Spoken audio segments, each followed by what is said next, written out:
ഇത് പാടിയത് അതിലുള്ള പോലെ തന്നെ അല്ലേ, സിനിമയിലുള്ള പോലെ തന്നെ. ഹരിഹരൻ്റെ പാട്ട് ഭയങ്കര ഇഷ്ടമാണ്. അയാളുടെ പ്രൊനൗൺസിയേഷനും എക്സ്പ്രഷനും കാര്യങ്ങളൊക്കെ, ആ ടോണും ശബ്ദമൊക്കെ ഭയങ്കര രസമാണ്. പിന്നെ വരുന്നത് ദീപസ്തംഭം മഹാശ്ചര്യത്തിലാണ്. അതെങ്ങനെയാ അതിനകത്ത് മെലഡി ഉണ്ടെങ്കിലാണ് ആളുകളുടെ മനസ്സിനേക്കകത്ത് തറയ്ക്കുള്ളൂ. കുറേ ഗ്യാപ്പ് കിട്ടി, ആ ഗ്യാപ്പിൽ കംപ്ലീറ്റ് എഴുതി 1-2 വർഷം കൊണ്ട് എഴുതിയ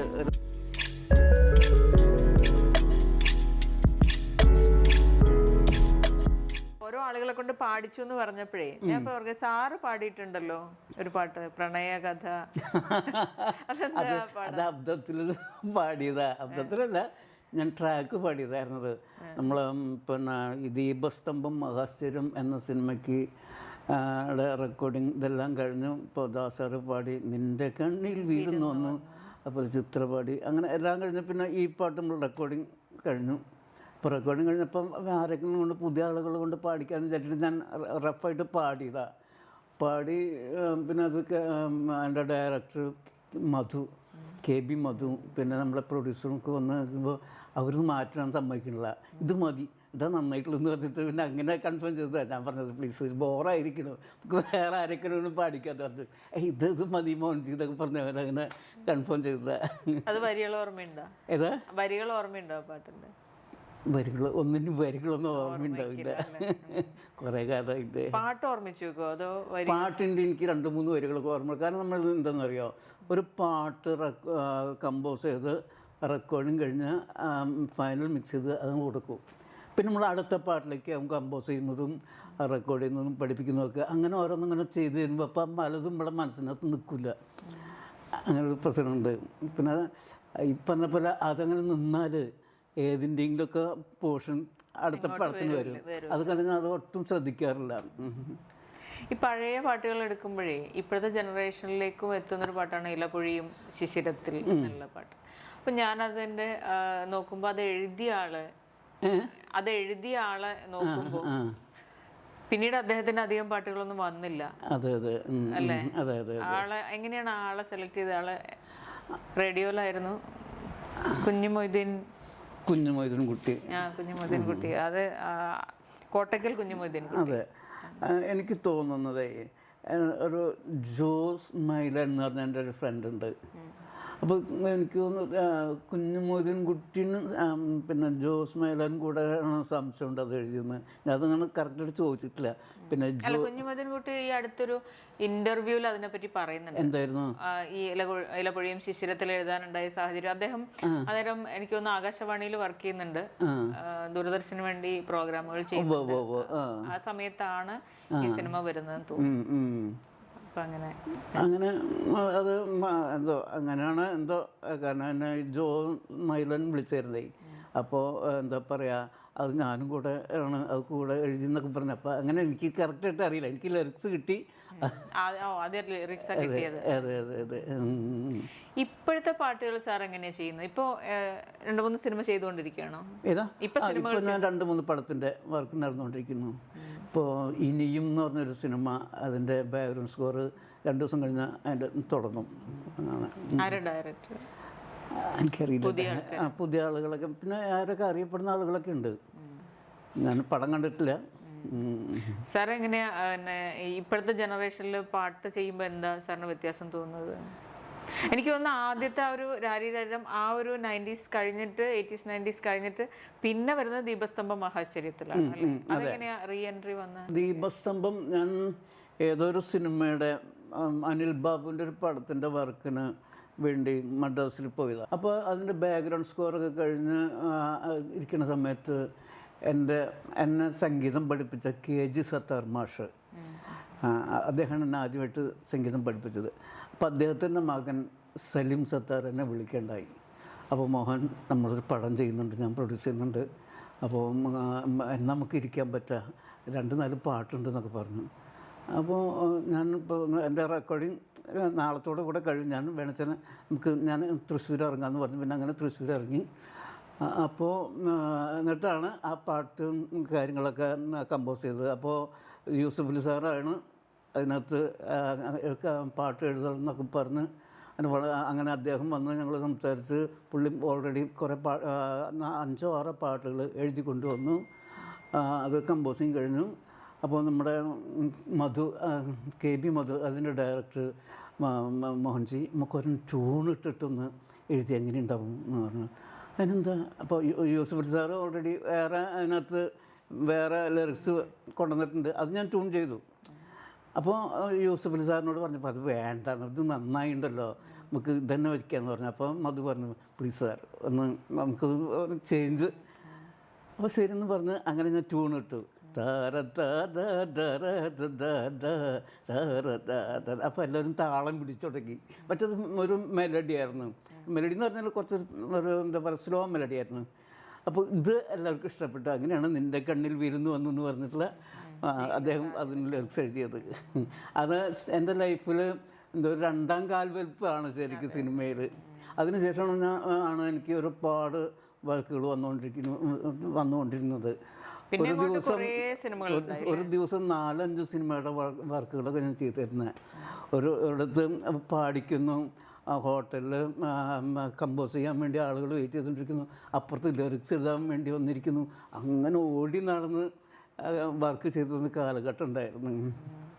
അതൊക്കെ പുതിയ ജനറേഷനെ കണക്ട് ചെയ്യുന്ന സിനിമകൾ, ഇഷ്ടം, കുടുംബ സിനിമകൾ അല്ലേ? അതെ അതെ അതെ അതെ അതെ അതെ.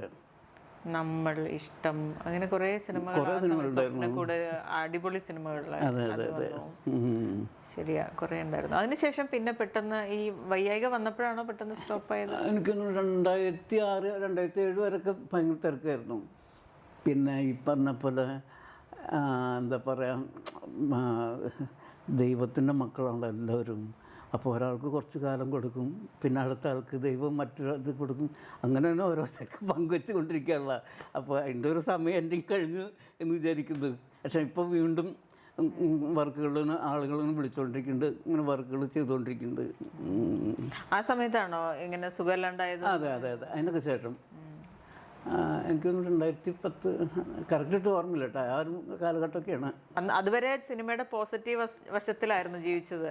വൈയായികൊക്കെ വന്ന് മാറി നിന്നപ്പോഴാണോ നെഗറ്റീവ് വശം കൂടെ ഉണ്ടെന്ന് മനസ്സിലായി? നെഗറ്റീവ് അല്ല, അത് എൻ്റെ ഒരു കുഴപ്പമാണ്. കാരണം നമ്മൾ അനാവശ്യ ചിന്തകൾ, മനുഷ്യനാണല്ലോ, നല്ലതൊന്നും ചിന്തിക്കാം, ചീത്തയും ചിന്തിക്കാം. അപ്പോൾ തെറ്റിദ്ധാരണയായിരിക്കാം, സുഖമില്ലാതെ കിടന്നു, അത് പലരും അറിഞ്ഞിട്ടുണ്ടാവില്ല. പക്ഷെ നമ്മുടെ വിചാരം അത് അല്ല, അറിഞ്ഞിട്ട് അതൊക്കെ അങ്ങനെയൊക്കെ ആയിരിക്കും. പിന്നെ ഈ പറഞ്ഞ പോലെ എല്ലാവരും തിരക്കാണല്ലോ എല്ലാവർക്കും. ഇപ്പോൾ അങ്ങനെ അതൊക്കെ വിട്ട് നമ്മൾ അതെ അതെ അതെ അതെ അതെ അതെ സ്വാഭാവികം. എല്ലാവരുടെ ജീവിതത്തിലും മോശം സമയവും നല്ല സമയവും അതുണ്ടാവുമല്ലോ. അതൊക്കെ ദൈവം വിചാരിച്ചതുപോലെ. ഇപ്പോൾ നമ്മളിപ്പോൾ ഒരു പടത്തിൽ ഒരു ഉഗ്രം പാട്ട് ചെയ്യണം, ഹിറ്റാക്കിക്കണം എന്ന് പറഞ്ഞിട്ട് ചെയ്തൊന്നും ആവില്ല. അത് ഒരാളുണ്ട്, അദ്ദേഹം വിചാരിച്ചാൽ മാത്രമേ തന്നെ ആളുകളിലേക്ക് എത്തിക്കുള്ളൂ, അത് ഹിറ്റാവുള്ളൂ. കാരണം നമ്മൾ വിചാരിച്ചാൽ ഒരിക്കലും. അപ്പോൾ എല്ലാ കാര്യവും അങ്ങനെ തന്നെയാണ്. ഇപ്പോൾ നിങ്ങൾ ഒരു കാര്യം വിചാരിച്ചാൽ ചെയ്യുന്നു, അതൊരിക്കലും നടക്കുമായിരിക്കും. പക്ഷേ നമ്മൾ ചെയ്യുമ്പോൾ ഈയമ്പാറ്റിക്ക് ചിറക് വെച്ച പോലെ കുറച്ച് ദിവസം ഉണ്ടാവുള്ളൂ. അത് ദൈവം വിചാരിച്ചാൽ അത് ലൈഫ് ലോങ് വരെ ഉണ്ടാവും. അങ്ങനെ ഒരു വ്യത്യാസമുണ്ട്. പുതിയ പാട്ടുകാരെയോ സംഗീത സംവിധായകരെയോ സിനിമകളൊക്കെ ശ്രദ്ധിക്കാറുണ്ടോ? സമയം കിട്ടാറുണ്ടോ? ചിലപ്പോൾ അത് ശ്രദ്ധിക്കാറുണ്ട്. നന്നായി ചെയ്യുന്ന ആളുകളൊക്കെ തന്നെയാണ് പുതിയ ആളുകളും. മ്യൂസിക് ഡയറക്ടേഴ്സായാലും സിംഗേഴ്സായാലും ഒക്കെ അടിപൊളിയായിട്ട് ചെയ്യുന്ന ആളുകളാണ്. പിന്നെ ഒരു പടത്തിൽ പാട്ടുണ്ടാക്കുമ്പോൾ ഒരു ഡയറക്ടറാണ് അതിൻ്റെ ഒരു ഡയറക്ടർ ഉണ്ടല്ലോ, ആ ഡയറക്ടറാണ് വിചാരിക്കേണ്ടത് ഞാൻ എൻ്റെ സിനിമയിൽ ഇത്തരം പാട്ടാണ് വേണ്ടത്, അങ്ങനെ അങ്ങനെ അദ്ദേഹമാണ് തീരുമാനിക്കേണ്ടത്. അപ്പോൾ ഒരു മ്യൂസിക് ഡയറക്ടറെ വിളിക്കുന്നു, എനിക്ക് ഇങ്ങനെ നല്ലൊരു അടിപൊളി എന്താ പറയുക നല്ലൊരു മെലഡി അല്ലെങ്കിൽ അങ്ങനത്തെ സാധനങ്ങളൊക്കെ വേണമെന്ന് പറഞ്ഞാൽ അദ്ദേഹം അത് ചെയ്ത് കൊടുക്കും. പിന്നെ ഇപ്പോഴത്തെ ട്രെൻഡ് എന്ന് പറഞ്ഞാൽ അറിയാലോ, ആ ഒരു ട്രെൻഡിലാണ് ഇപ്പോൾ എല്ലാവരും ഇങ്ങനെ പോയിക്കൊണ്ടിരിക്കുന്നത്. എത്ര നല്ല ട്രെൻഡാണെങ്കിലും ഇപ്പോഴത്തെ എന്താ പറയുക, അതിനകത്ത് മെലഡി ഉണ്ടെങ്കിലാണ് ആളുകളുടെ മനസ്സിനേക്കകത്ത് തറയ്ക്കുള്ളൂ. മെലഡി ഇല്ലെങ്കിൽ ഈ പറഞ്ഞ പോലെ അങ്ങനെ അത്ര ഏൽക്കില്ല. അതെ അതെ, ഒരു എന്താ പറയുക ഈയമ്പാറ്റിക്ക് ചേർത്ത് വെച്ച പോലെ 1-2 മണിക്കൂറിനകത്ത് തീരുന്ന പോലെ ആയിരിക്കും ഇത്. ഇപ്പം നമ്മൾ ചിന്തിക്കുകയാണ് ചില പഴയ കാലഘട്ടത്തിലേക്ക് പോകുന്തോറും പാട്ടുകളെ എന്താ ഭംഗി നല്ല നല്ല പാട്ടുകളിൽ കൂടിയാണ് വന്നിട്ടുള്ളത്. പിന്നെ ഇപ്പോൾ ദേവരാജൻ മാഷ്, അർജുനൻ മാഷ് അവരുടെയൊക്കെ കാലഘട്ടം കഴിഞ്ഞ് പിന്നെ ഔസേപ്പച്ചൻ, ജോൺസൺ, പിന്നെ എൻ്റെ കാലഘട്ടം എന്തായി, പിന്നെ നമ്മുടെ ജയചന്ദ്രൻ അവരുടെ ഇത് കഴിഞ്ഞിട്ട് പിന്നീട് ഇപ്പോഴത്തെ ജനറേഷൻ അത് ടോട്ടൽ ഡിഫറെൻ്റാണ്. ഇപ്പോൾ നമ്മൾ ചിന്തിക്കുന്ന പോലെ ആയിരിക്കില്ല അവരുടെ മ്യൂസിക് കമ്പോസിഷനും ഓർക്കസ്ട്രേഷനും കാര്യങ്ങളൊക്കെ. അപ്പോൾ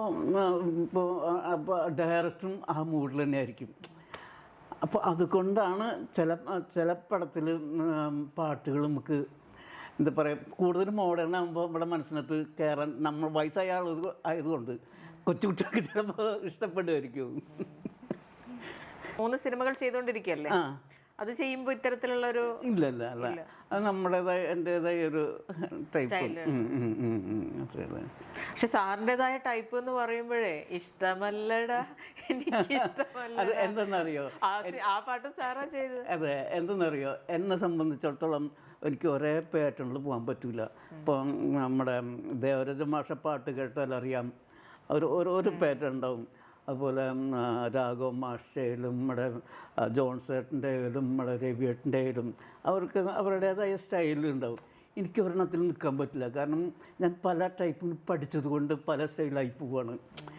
പക്ഷെ അത് അങ്ങനെ വെറൈറ്റി ഉണ്ടാവുന്നത് നല്ലതല്ലേ? അതെ, വെറൈറ്റി ഉണ്ടാവുന്നത് നല്ലതാണ്. അല്ല ചിലർക്ക് കോമഡി ഇപ്പോൾ ആ സിനിമ ജഗതി സാറ് ചെയ്യുന്നുണ്ടല്ലോ, ജഗതി ശ്രീകുമാർ, രാമശ്രീ, അത്രയും ഒരു കോമിക് ആയിട്ടുള്ള. അത് ജഗതി ചേട്ടൻ തന്നെ പാടിയത്, പുള്ളി വളരെ രസമായിട്ടാണ് പാടിയത്. അത് ഓർമ്മയുണ്ട് അന്നത്തെ പാടുന്ന സമയത്ത് പുള്ളി ഈ പറഞ്ഞ പോലെ ഡാൻസ് ചെയ്തിട്ടൊക്കെയാണ്, കോപ്രായം കാട്ടിയിട്ടൊക്കെയാണ് പുള്ളി അത് പാടിയത്. അതിലുള്ള പോലെ തന്നെ അല്ലേ, സിനിമയിലുള്ള പോലെ തന്നെ. അതെ തേടി വരും സീത എന്ന് പറയുമ്പോൾ പുള്ളി അതിന്റെ ടോണങ്ങ് മാറ്റുന്നത്. അതെ തേടി വരും സീത എന്ന് പറഞ്ഞിട്ട് ടോണൊക്കെ മാറ്റി വേറെ രീതിയിലേക്ക്. ഏറ്റവും ഇഷ്ടമുള്ള പാട്ടുകാരിൽ എടുക്കുവാണെങ്കിൽ, സംഗീത സംവിധായകർ എടുക്കുവാണെങ്കിൽ ആരായിരിക്കും? ദേവരാജൻ മാഷ്. എനിക്ക് പഴയ മ്യൂസിക് ഡയറക്ടേഴ്സ് എനിക്ക് ഭയങ്കര ഇഷ്ടമാണ്. ദേവരാജൻ മാഷ്, ദക്ഷിണമൂർത്തിസ്വാമി, രാഘവ മാഷ്, അർജുനൻ മാഷ് അവരൊക്കെ ഇഷ്ടമാണ്. പാട്ട് ഇഷ്ടമാണെങ്കിൽ അവരുടെ പാട്ടുകളൊക്കെ കൂടുതൽ ഇഷ്ടം. പിന്നെ നമ്മുടെ ഡെപ്തുള്ള മലയാള സിനിമയിൽ ഏറ്റവും ഡെപ്തുള്ള പാട്ടുകൾ ചെയ്തിട്ടുള്ള രവിയേട്ടനാണ്. അടുക്കാൻ പറ്റില്ല എന്നുവെച്ചാൽ അത്രയും ഗംഭീരമായാണ് അദ്ദേഹത്തിൻ്റെ മ്യൂസിക്. ഇപ്പം ഞാൻ പുള്ളിക്ക് പണ്ടൊക്കെ അസിസ്റ്റ് ചെയ്യാൻ പോയിട്ടുണ്ട്. അപ്പോൾ പുള്ളി എന്തൊക്കെ പാടിക്കും നമുക്കൊരു പിടിയും കിട്ടില്ല. അതൊക്കെ നോട്ട്സ് എഴുതി വയ്ക്കും. പക്ഷെ അത് ചേരിൻ്റെ അടുത്ത് ചേർത്ത് വെക്കുമ്പോൾ ഉണ്ടല്ലോ വേറെ തലമാണ്. നമുക്ക് ചിന്തിക്കാൻ പോലും പറ്റാത്ത റൂട്ടിൽ കൂടെയൊക്കെയാണ് പുള്ളി പോവുക. അത് മലയാളത്തിൽ എനിക്ക് തോന്നിയിട്ടുള്ളത് അദ്ദേഹമാണ് ഏറ്റവും ഡെപ്തുള്ള പാട്ടുകൾ ഉണ്ടാക്കിയിട്ടുള്ളത്. സാർ ഇപ്പോൾ പല മ്യൂസിക് പരീക്ഷിക്കാറുണ്ടല്ലോ, ഹിന്ദുസ്ഥാനി എങ്ങനെയാ? ഇപ്പോൾ ബാബുരാജിന് ശേഷം ഹിന്ദുസ്ഥാനി ഞാൻ ഒരു പക്ക ഹിന്ദുസ്ഥാനി ഹരിഹരനെ കൊണ്ട് പാടിച്ചിട്ടുണ്ട്. പക്ഷേ പടം സിദ്ദിഖാണ് അതിൽ നായകൻ. ആ പടം അത്ര കൊണ്ട് ഏറ്റില്ല. പാട്ട് എനിക്ക് ഓർമ്മയില്ല. ഇതിന് യൂട്യൂബിലെന്തോ ഉണ്ട്, പടത്തിൻ്റെ പേര് എനിക്ക് ഓർമ്മയില്ല. അത് പക്ക ഹിന്ദുസ്ഥാനി ഭയങ്കര ഗസൽ ഫീൽഡ്. ഹരിഹരനെ കൊണ്ട് പാടിക്കണം എന്ന് നേരത്തെ മുതൽ ആഗ്രഹമുണ്ട് അല്ലേ? കാരണം പുതുമഴയായി അദ്ദേഹത്തെ വെച്ച് പാടിക്കാനല്ല. എനിക്ക് ഹരിഹരൻ്റെ പാട്ട് ഭയങ്കര ഇഷ്ടമാണ്. അയാളുടെ പ്രൊനൗൺസിയേഷനും എക്സ്പ്രഷനും കാര്യങ്ങളൊക്കെ, ആ ടോണും ശബ്ദമൊക്കെ ഭയങ്കര രസമാണ്. അങ്ങനെയാണ് ഞാൻ പുതുമഴയായി അതന്നെ ആ പാട്ട് കമ്പോസിങ് കഴിഞ്ഞിട്ട് അദ്ദേഹത്തിനെ കൊണ്ട് പാടിക്കണം വിചാരിച്ചത്. അപ്പോൾ അദ്ദേഹത്തെ വിളിച്ചു. അപ്പോൾ പുള്ളി ഭയങ്കര തിരക്കാണ്. അങ്ങനെ പിന്നെ നമ്മൾ ശ്രീകുട്ടൻ പാടിയത്. ശ്രീകുട്ടൻ നന്നായി പാടിയത്. നല്ല പാട്ട്. ജീവിതമാകെ തകിടം പറഞ്ഞു പോയ ഒരു കുട്ടിയാണല്ലോ അത് പാടുന്നത്. സുധീഷിന്റെ കഥാപാത്രം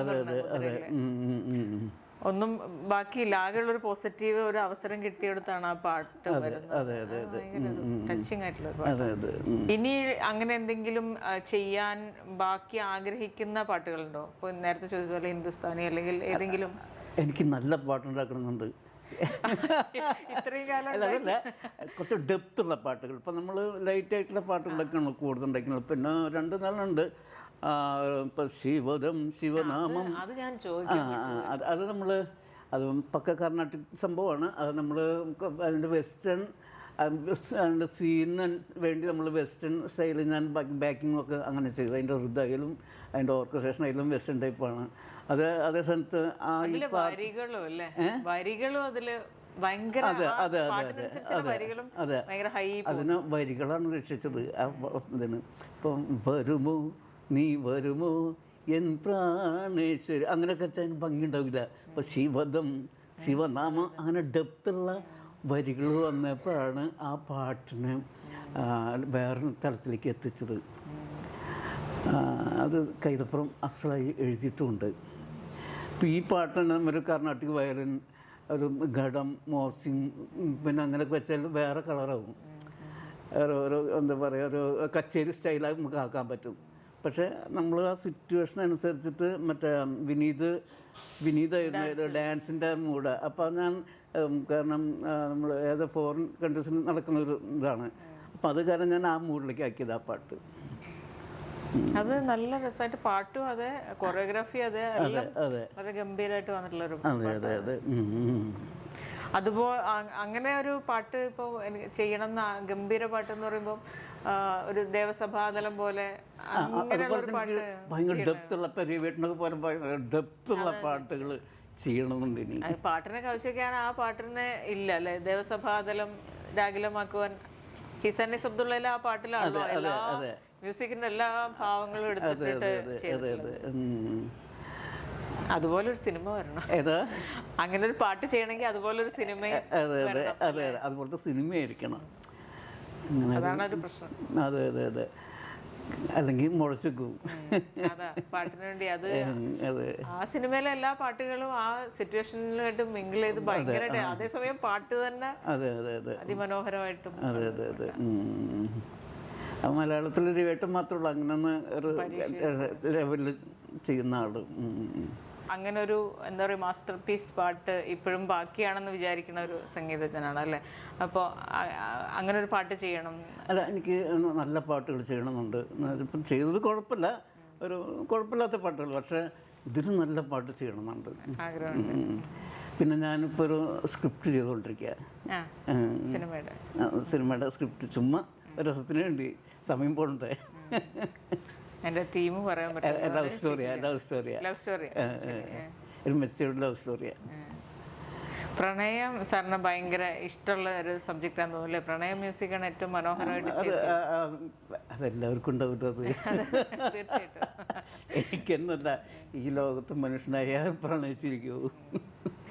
അപ്പോൾ അത് നമ്മുടെ സബ്ജക്റ്റ്, ഇപ്പോൾ എൻ്റെ സബ്ജക്റ്റായാലും അതിനകത്ത് കാണുന്ന ആളുകൾ പലർക്കും ആ ക്യാരക്ടറാണെന്ന് തോന്നിപ്പോകുന്ന ഒരു സബ്ജക്റ്റാണ്. ആരോടെങ്കിലും സംസാരിച്ചോ സിനിമ? ആരോടും പറഞ്ഞിട്ടില്ല. അപ്പോൾ എൻ്റെ ഇങ്ങനെ 1-2 ആളുകളോട് സൂചിപ്പിച്ചിട്ടുണ്ട്. കഴിഞ്ഞോ? ആ സ്ക്രിപ്റ്റ് ഏകദേശം കഴിയാനായി. കഴിഞ്ഞു എന്ന് തന്നെ പറയാം. ഇതിനകത്ത് ചെറിയ ആരെങ്കിലും മനസ്സിൽ കണ്ടാണോ എഴുതിയത്? മനസ്സിലെടുത്ത് കണ്ടാ എഴുതിയത് അതൊന്നും പറയില്ല. കാരണം എൻ്റെ 10-25 വർഷങ്ങൾക്ക് മുമ്പുള്ളൊരു ആഗ്രഹ സിനിമ അല്ലേ. അതെ. പക്ഷെ അന്നൊന്നും എന്നിട്ട് ആരോടും പറഞ്ഞില്ല. അന്ന് സാറ് കത്തി നിൽക്കുന്ന സമയമാണല്ലോ. ചുരുട്ടി കുട്ടി വെച്ചിട്ടുണ്ട്. പക്ഷെ ഇപ്പോൾ കുറേ ഗ്യാപ്പ് കിട്ടി. ആ ഗ്യാപ്പിൽ കംപ്ലീറ്റ് എഴുതി 1-2 വർഷം കൊണ്ട് എഴുതിയ ഒരു സബ്ജക്റ്റാണ്. അപ്പം അതിങ്ങനെ ഒരു മ്യൂസിക്കൽ ലവ് സ്റ്റോറിയാണ്. അപ്പോൾ എന്താ പറയുക, മ്യൂസിക്കൽ പ്രൊഡ്യൂസറിനെ നോക്കിക്കൊണ്ടിരിക്കുകയാണ്. മ്യൂസിക്കൽ ലവ് സ്റ്റോറി എന്ന് പറയുമ്പോൾ സാറ് പറഞ്ഞ ആ മാസ്റ്റർ പീസും കൂടെ ആ സിനിമയിൽ ഉണ്ടാവുമെന്ന് നമ്മൾ പ്രതീക്ഷിക്കുകയാണ്.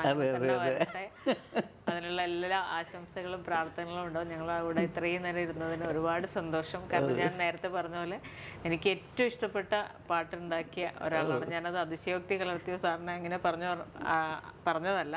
എൻ്റെ മോള് ഉണ്ടായപ്പോൾ അവളെ ഉറക്കാനും ഒക്കെ ഈ 2 പാട്ടുകളാണ്, രാരി രാരിയുടെ ഉണ്ണിബാബാവും. ഇതില്ലാതെ, ഉണ്ണിബാബാവും ഇല്ലാതെ ഒരു കുട്ടികളും ആ കാലഘട്ടത്തിന് ശേഷം മക്കളെ ഉറക്കിയിട്ടുണ്ടാവില്ല എന്നാണ് എനിക്ക് തോന്നുന്നത്. അതൊക്കെ ദൈവത്തിനാണ് നന്ദി പറയേണ്ടത്. പിന്നെ ഞാൻ ഇവിടെ ഇരിക്കുന്നത് തന്നെ എന്നെ പഠിപ്പിച്ച ഗുരുനാഥന്മാരും, അതുപോലെ എൻ്റെ ചേട്ടൻ, എൻ്റെ പാവം അച്ഛനും അമ്മയുടെയും അനുഗ്രഹവും, അതുപോലെ എൻ്റെ ഗുരുനാഥന്മാരുടെയും യേശുദാസ് സാറിൻ്റെയും അനുഗ്രഹം, അവരുടെയൊക്കെ ഇതുകൊണ്ടാണ് ഞാനിന്ന് ഇവിടെ ഇരിക്കുന്നത്. എൻ്റെ മോഹൻസിത്താരായിട്ട് ഇവിടെ ഇരിക്കുന്നത് തന്നെ അവരുടെയൊക്കെ അനുഗ്രഹം കൊണ്ടാണ്.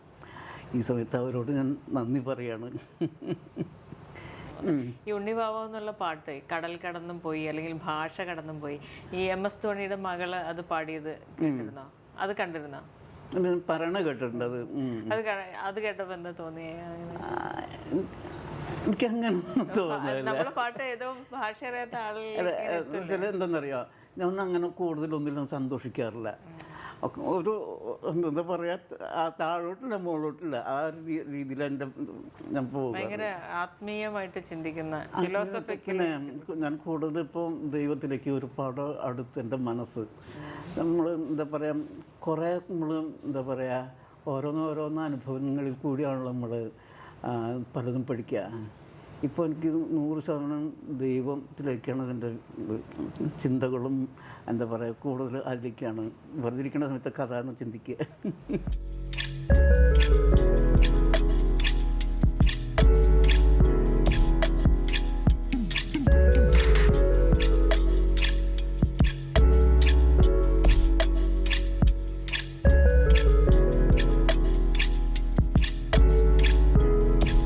Chapter 4. A chapter with endless stories.